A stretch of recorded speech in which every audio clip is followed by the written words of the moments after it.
سورة النحل. بسم الله الرحمن الرحيم. أتى أمر الله فلا تستعجلوه سبحانه وتعالى عما يشركون. ينزل الملائكة بالروح من أمره على من يشاء من عباده أن أنذروا أنه لا إله إلا أنا فاتقون. خلق السماوات والأرض بالحق تعالى عما يشركون. خلق الإنسان من نطفة فإذا هو خصيم مبين. والأنعام خلقها لكم فيها دفء ومنافع ومنها تأكلون. ولكم فيها جمال حين تريحون وحين تسرحون. وتحمل أثقالكم إلى بلد لم تكونوا بالغيه إلا بشق الأنفس إن ربكم لرؤوف رحيم. والخيل والبغال والحمير لتركبوها وزينة ويخلق ما لا تعلمون. وعلى الله قصد السبيل ومنها جائر ولو شاء لهداكم أجمعين. هو الذي أنزل من السماء ماء لكم منه شراب ومنه شجر فيه تسيمون. ينبت لكم به الزرع والزيتون والنخيل والأعناب ومن كل الثمرات إن في ذلك لآية لقوم يتفكرون. وسخر لكم الليل والنهار والشمس والقمر والنجوم مسخرات بأمره إن في ذلك لآيات لقوم يعقلون. وما ذرأ لكم في الأرض مختلفا ألوانه إن في ذلك لآية لقوم يذكرون. وهو الذي سخر البحر لتأكلوا منه لحما طريا وتستخرجوا منه حلية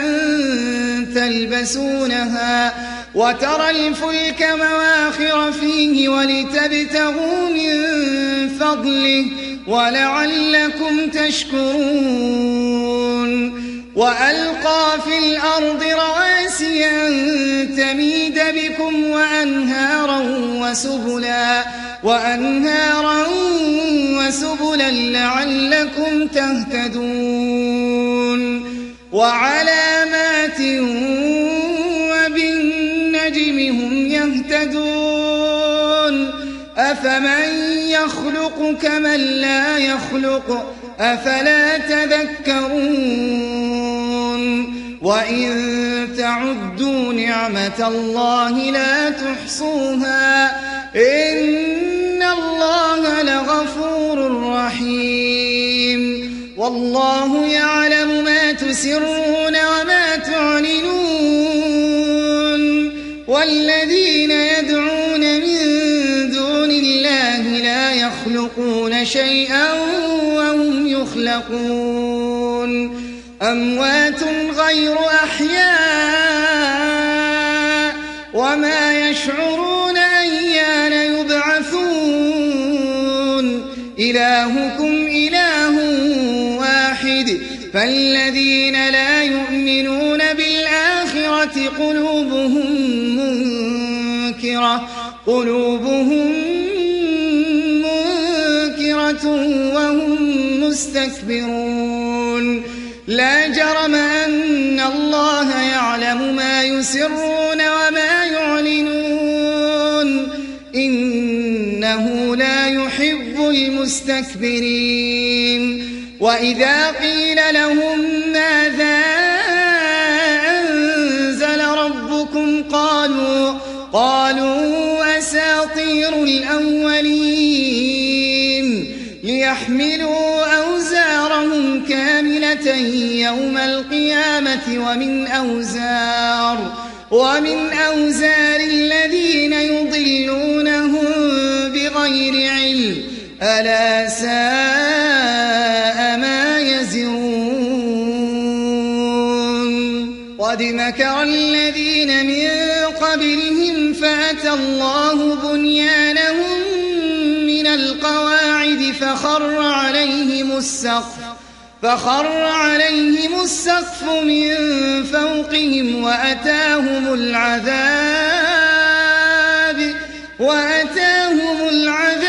من حيث لا يشعرون ثم يوم القيامة يخزيهم ويقول أين شركائي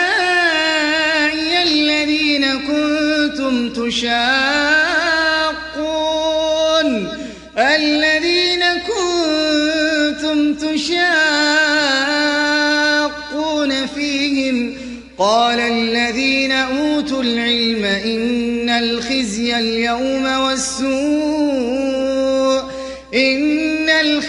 اليوم والسوء على الكافرين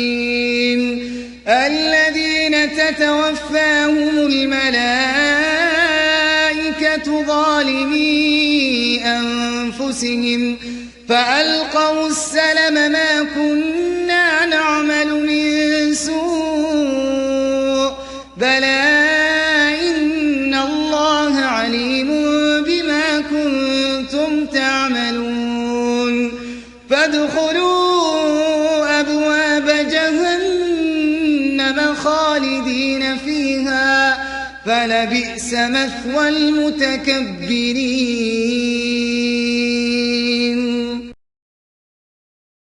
وقيل للذين اتقوا ماذا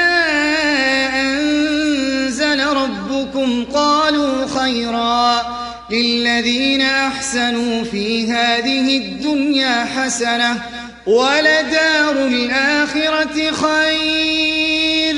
ولنعم دار المتقين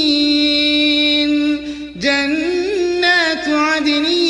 يدخلونها تجري من تحتها الأنهار لهم فيها ما يشاءون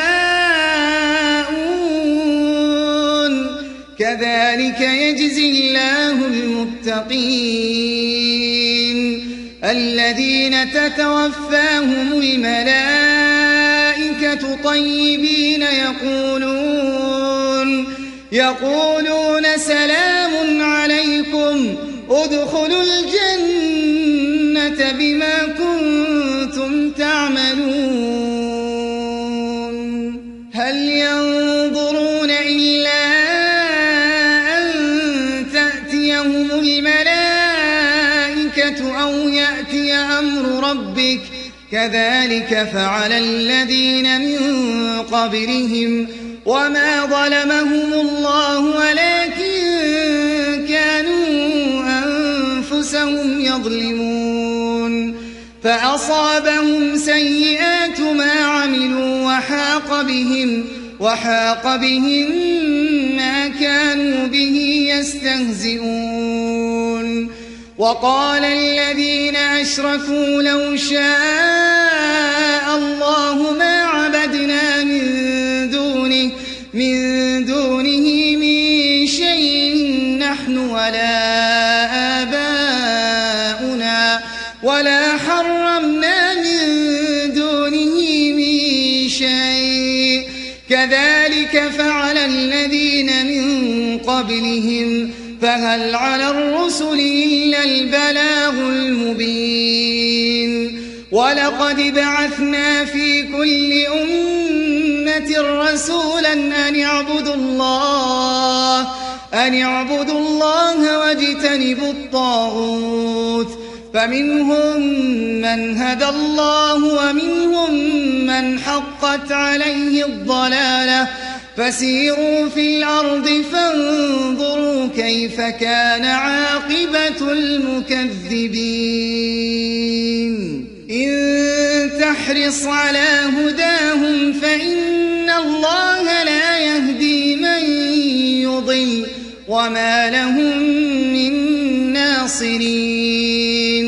وأقسموا بالله جهد أيمانهم لا يبعث الله من يموت بلى وعدا عليه حقا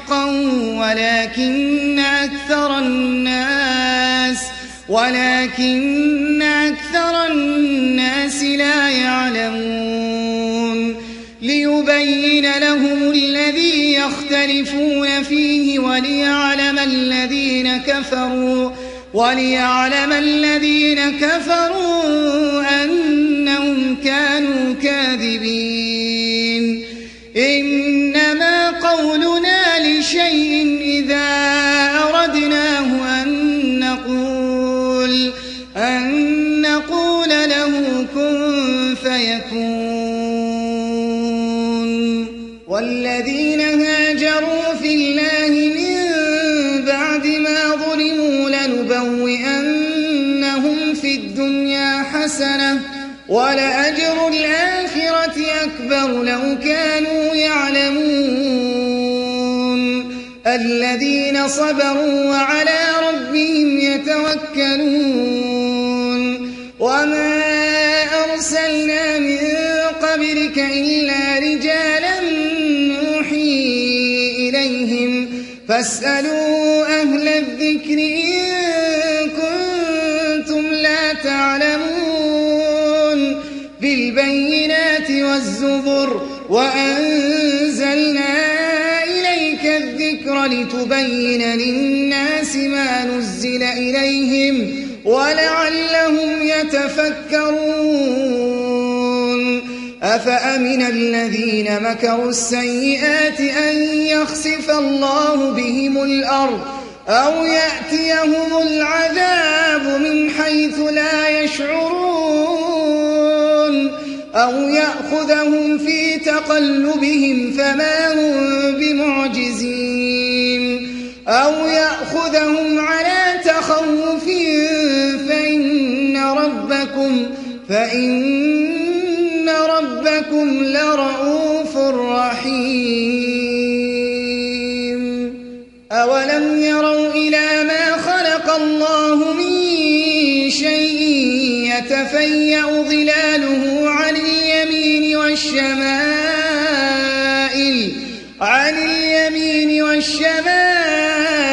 سجدا لله وهم داخرون ولله يسجد ما في السماوات وما في الأرض من دابة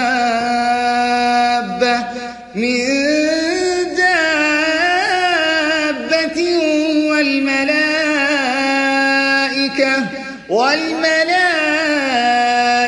وهم لا يستكبرون يخافون ربهم من فوقهم ويفعلون ما يؤمرون وقال الله لا تتخذوا إلهين اثنين إنما هو إله واحد فإياي فارهبون وله ما في السماوات والأرض وله الدين واصبا أفغير الله تتقون وما بكم من نعمة فمن الله ثم إذا مسكم الضر فإليه تجأرون ثم إذا كشف الضر عنكم إذا فريق منكم بربهم يشركون ليكفروا بما آتيناهم فتمتعوا فسوف تعلمون ويجعلون لما لا يعلمون نصيبا مما رزقناهم تالله لتسألن عما كنتم تفترون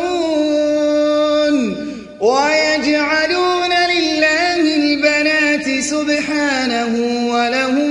ما يشتهون وإذا بشر أحدهم بالأنثى ظل وجهه مسودا وهو كظيم يتوارى من القوم من سوء ما بشر به أيمسكه على هون أم يدسه في التراب ألا ساء ما يحكمون للذين لا يؤمنون بالآخرة مثل السوء ولله المثل الأعلى وهو العزيز الحكيم ولو يؤاخذ الله الناس بظلمهم ما ترك عليها من دابة ولكن يؤخرهم إلى أجل مسمى فإذا جاء أجلهم لا يستأخرون ساعة ولا يستقدمون ويجعلون لله ما يكرهون وتصف ألسنتهم الكذب أن لهم الحسنى لا جرم أن لهم النار وأنهم مفرطون تالله لقد أرسلنا إلى أمم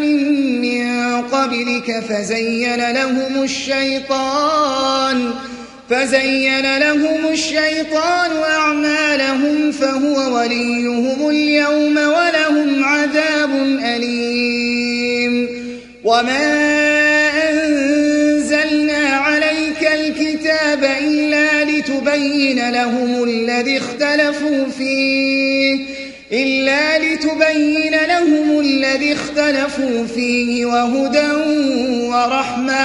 وهدى ورحمة لقوم يؤمنون والله أنزل من السماء ماء فأحيا به الأرض بعد موتها إن في ذلك لآية لقوم يسمعون وإن لكم في الأنعام لعبرة نسقيكم مما في بطونه من بين فرث ودم لبنا خالصا سائغا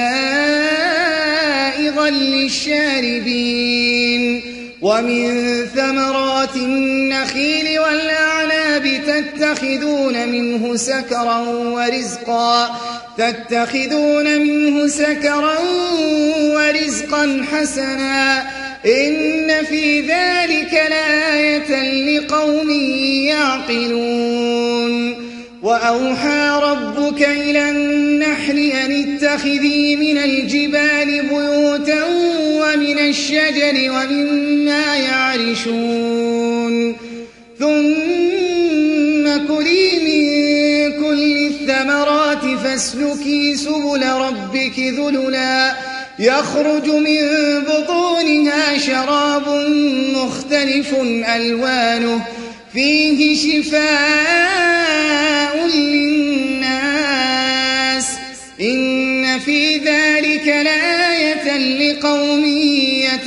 يتفكرون والله خلقكم ثم يتوفاكم ومنكم من يرد إلى أرذل العمر لكي لا يعلم بعد علم شيئا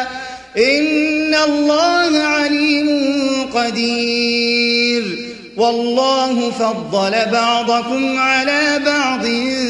في الرزق فما الذين فضلوا براد رزقهم على ما ملكت أيمانهم فهم فيه سواء أفبنعمة الله يجحدون والله جعل لكم من أنفسكم أزواجا وجعل لكم من أزواجكم بنين وحفدة ورزقكم من الطيبات أفبالباطل يؤمنون وبنعمة الله هم يكفرون ويعبدون من دون الله ما لا يملك لهم رزقا من السماوات والأرض شيئا ولا يستطيعون فلا تضربوا لله الأمثال إن الله يعلم وأنتم لا تعلمون ضرب الله مثلا عبدا مملوكا لا يقدر على شيء ومن رزقناه منا رزقا حسنا فهو ينفق منه سرا وجهرا هل يستوون الحمد لله بل أكثرهم لا يعلمون وضرب الله مثلا رجلين أحدهما أبكم لا يقدر على شيء وهو كل على مولاه أينما يوجهه لا يأتي بخير هل يستوي هو ومن يأمر بالعدل وهو على صراط مستقيم ولله غيب السماوات والأرض وما أمر الساعة إلا كلمح البصر أو هو أقرب إن الله على كل شيء قدير والله أخرجكم من بطون أمهاتكم لا تعلمون شيئا وجعل لكم السمع والأبصار والأفئدة لعلكم تشكرون ألم يروا إلى الطير مسخرات في جو السماء ما يمسكهن إلا الله إن في ذلك لآيات لقوم يؤمنون والله جعل لكم من بيوتكم سكنا وجعل لكم من جلود الأنعام بيوتا تستخفونها يوم ضعنكم ويوم إقامتكم ومن أصوافها وأوبارها وأشعارها أثاثا ومتاعا إلى حين والله جعل لكم مما خلق ظلالا وجعل لكم من الجبال أكنانا وجعل لكم سرابيل تقيكم الحر وسرابيل تقيكم بأسكم كذلك يتم نعمته عليكم لعلكم تسلمون فإن تولوا فإنما عليك البلاغ المبين يعرفون نعمة الله ثم ينكرونها وأكثرهم الكافرون ويوم نبعث من كل أمة شهيدا ثم لا يؤذن للذين كفروا ولا هم يستعتبون وإذا رأى الذين ظلموا العذاب فلا يخفف عنهم ولا هم ينظرون وإذا رأى الذين أشركوا شركاءهم قالوا ربنا هؤلاء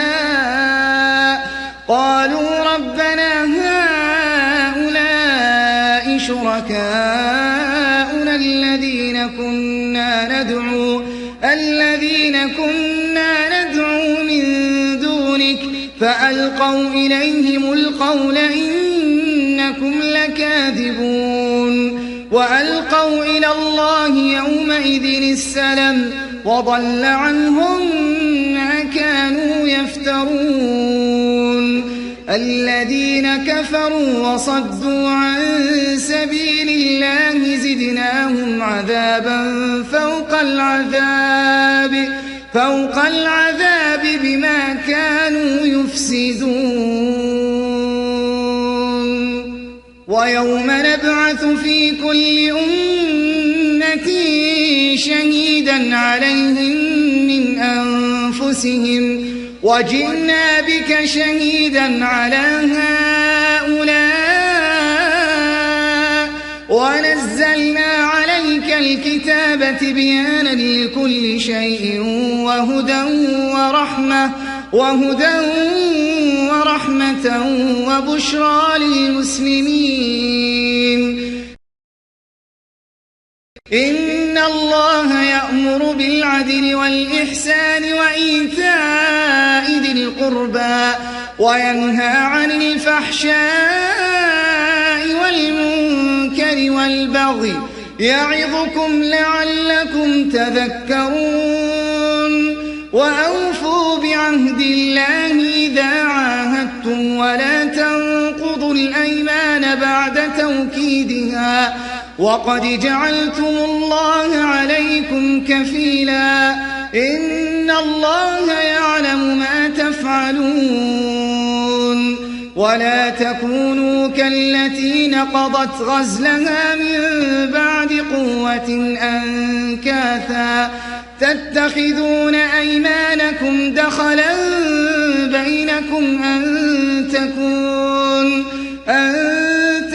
أمة هي أربى من أمة إنما يبلوكم الله به وليبينن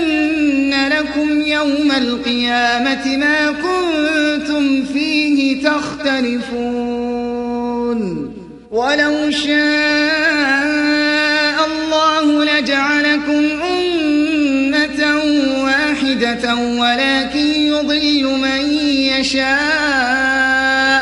ولكن يضل من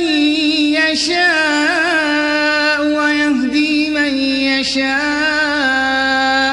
ولتسألن عما كنتم تعملون ولا تتخذوا أيمانكم دخلا بينكم فتزل قدم بعد ثبوتها وتذوقوا السوء بما صددتم عن سبيل الله ولكم عذاب عظيم ولا تشتروا بعهد الله ثمنا قليلا إنما عند الله هو خير لكم إن كنتم تعلمون ما عندكم ينفد وما عند الله باق ولنجزين الذين صبروا أجرهم بأحسن ما كانوا يعملون من عمل صالحا من ذكر أو أنثى وهو مؤمن فلنحيينه حياة طيبة ولنجزينهم أجرهم بأحسن ما كانوا يعملون فإذا قرأت القرآن فاستعذ بالله من الشيطان الرجيم إنه ليس له سلطان على الذين آمنوا وعلى ربهم يتوكلون إنما سلطانه على الذين يتولونه والذين هم به مشركون وإذا بدلنا آية مكان آية والله أعلم بما ينزل قالوا إنما أنت مفتر بل أكثرهم لا يعلمون قل نزله روح القدس من ربك بالحق ليثبت الذين آمنوا وهدى وبشرى للمسلمين ولقد نعلم أنهم يقولون إنما يعلمه بشر لسان الذي يلحدون إليه أعجمي وهذا لسان عربي مبين إن الذين لا يؤمنون بآيات الله لا يهديهم الله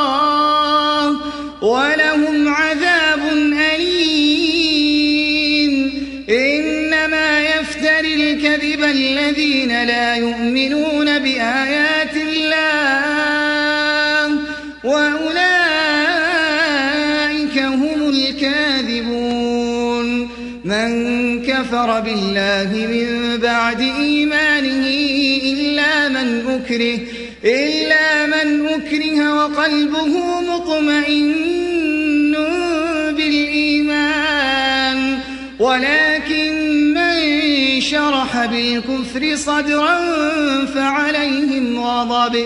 فعليهم غضب من الله ولهم عذاب عظيم ذلك بأنهم استحبوا الحياة الدنيا على الآخرة وأن الله لا يهدي القوم الكافرين أولئك الذين طبع الله على قلوبهم وسمعهم وأبصارهم وأولئك هم الغافلون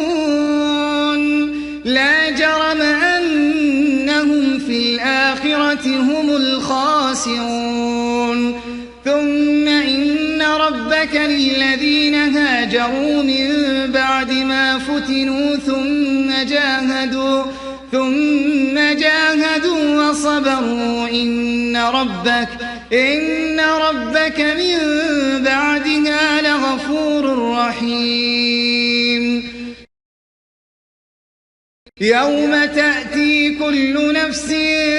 تجادل عن نفسها وتوفى كل نفس ما عملت وهم لا يظلمون وضرب الله مثلا قرية كانت آمنة مطمئنة يأتيها رزقها رغدا من كل مكان فكفرت بأنعم الله فأذاقها الله لباس الجوع والخوف بما كانوا يصنعون ولقد جاءهم رسول منهم فكذبوه فأخذهم العذاب وهم ظالمون فكلوا مما رزقكم الله حلالا طيبا واشكروا نعمة الله إن كنتم إياه تعبدون إنما حرم عليكم الميتة والدم ولحم الخنزير وما أهل لغير الله به فمن اضطر غير باغ ولا عاد فإن الله غفور رحيم ولا تقولوا لما تصف ألسنتكم الكذب هذا حلال وهذا لتفتروا على الله الكذب إن الذين يفترون على الله الكذب لا يفلحون متاع قليل ولهم عذاب أليم وعلى الذين هادوا حرمنا ما قصصنا عليك من قبل وما ظلمناهم ولكن كانوا أنفسهم يظلمون ثم إن ربك للذين عملوا السوء بجهالة ثم تابوا من بعد ذلك وأصلحوا إن ربك من بعدها لغفور رحيم إن إبراهيم كان أمة قانتا لله حنيفا ولم يك من المشركين شاكرا لأنعمه اجتباه وهداه إلى صراط مستقيم وآتيناه في الدنيا حسنة وإنه في الآخرة لمن الصالحين ثم أوحينا إليك أن اتبع ملة إبراهيم حنيفا وما كان من المشركين إنما جعل السبت على الذين اختلفوا فيه وإن ربك ليحكم بينهم يوم القيامة فيما كانوا فيه يختلفون ادع إلى سبيل ربك بالحكمة والموعظة الحسنة وجادلهم بالتي هي أحسن إن ربك هو أعلم بمن ضل عن سبيله وهو أعلم بالمهتدين وإن عاقبتم فعاقبوا بمثل ما عوقبتم به ولئن صبرتم لهو خير للصابرين